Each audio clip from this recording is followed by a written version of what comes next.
And after Usain Bolt runs the 100 meters in 9.58 seconds, he's expected to be out of breath and to go into euphoric recovery.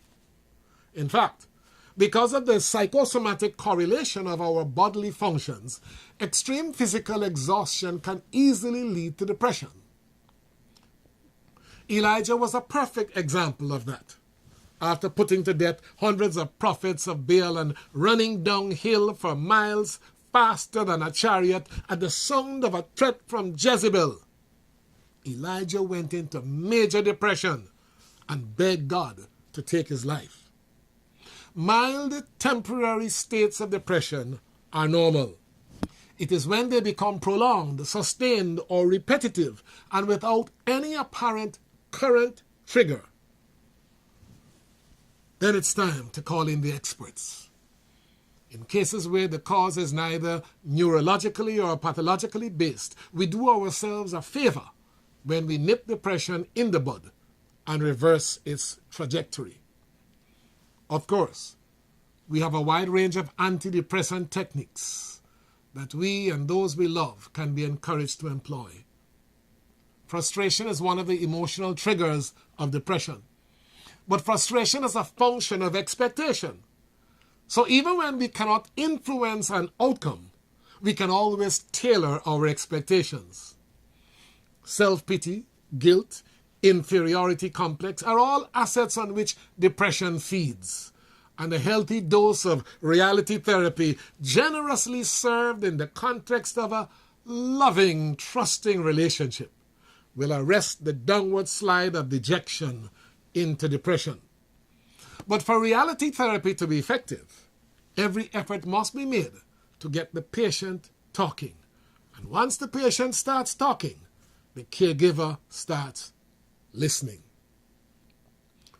Comparative analysis is a dangerous tool that can be selectively used to avert depression, but used with care. The man who felt depressed as he was forced to eat a rotten banana as his only means of sustenance, he was instantly cured when, upon eating the rotten banana, he threw away the skin and he saw somebody dive after that skin. But be careful.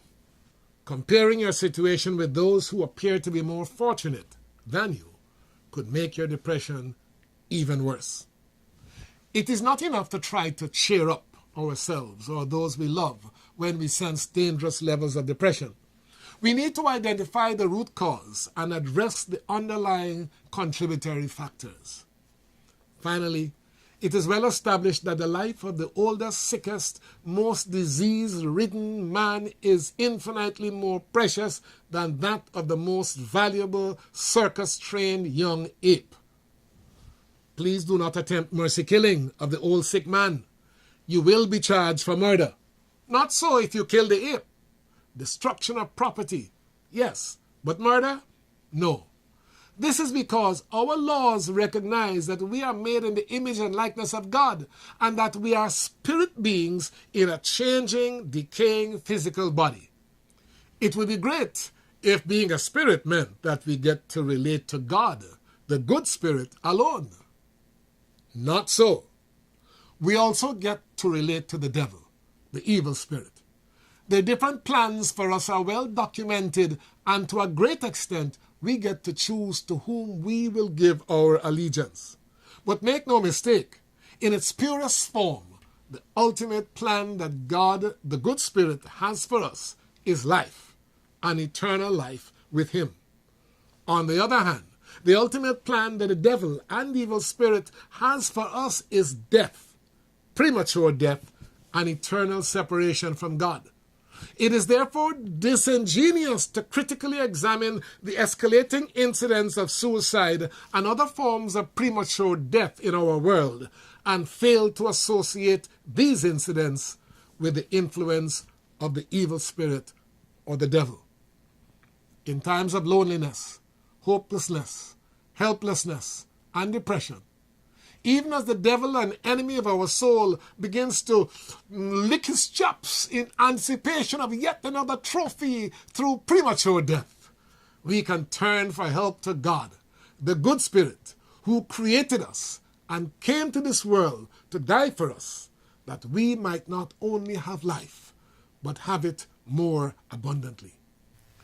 In one day, Anthony Bourdain and 3,000 men, women, boys and girls around the world lost their lives to suicide. In America alone, over 10 million relatives, friends and colleagues of suicide victims are traumatized by the avoidable deaths of their loved ones each year. And in America, the national suicide rate is rapidly increasing. The increase in suicide rate does not satisfy the definition of contagious. Yet, it is spreading unchecked like a contagious disease. The Catholic Church has decriminalized suicide, but it never satisfied the definition of a crime. Yet precious lives are lost and countless more are traumatized. The precise psychological or neurological cause in each case is most likely unknown, but all evidence points to a major spiritual contributory cause, and that could only be the evil spirit, the devil. If this is so, and I challenge anyone to postulate a more plausible proposition, then in addition to all that I have said before, to protect ourselves and our loved ones, we must be prepared to do battle with the devil in all his deceptive guile and treachery. But there's a problem. Even as spiritual beings, we are no match for the devil. The only person that can match him is God, the good Spirit.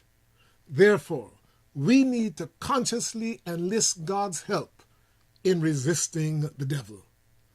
And the good news is that God is both ready, able, and willing to do just that.